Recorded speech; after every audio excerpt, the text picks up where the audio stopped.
At this place in history, we're in Woodstock with Steve Perkins, the executive director of the Vermont Historical Society. Steve, to be exact, we're at the Billings Farm and Museum, so what brings us here?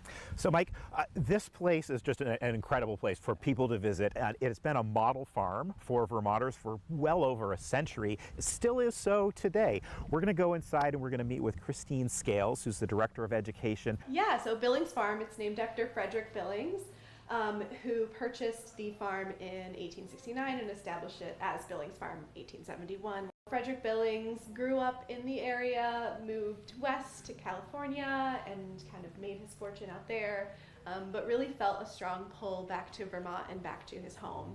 Seeing what was happening out west with kind of the exploitation of the land out there, the loss of trees and habitat, when he came back to Vermont, he saw some of that happening here too.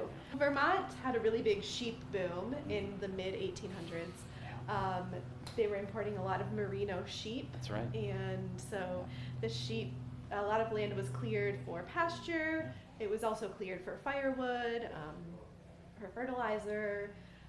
So there was a lot of erosion going on between overgrazing, just the amount of animals that were on the land were more than the land could support, and then you add in, you're cutting down trees, you're losing that kind of support in the land as well. So Frederick Billings bought this farm and the estate and wanted to set it kind of up as a model for how people could use the land and the resources of the land, but use it responsibly. He had some help doing that, right? Absolutely, Right. yeah.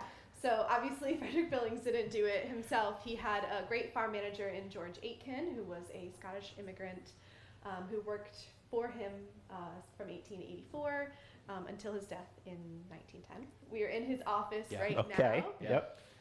And from here he would have kept an eye on what was happening on the estate and the reforestation efforts, on the dairy herd, and on the cropland that was along the river here. And so between the two of them, they settled on Jersey cows. Yeah. That's a huge difference from sheep. Yes. Why that switch? Yeah, and that was a really intentional choice too. Sheep farming was becoming less and less profitable in the state. A lot of people who were raising sheep were moving west, were leaving the state. The population was declining. Would Mr. Aitken have lived in this building too, perhaps upstairs?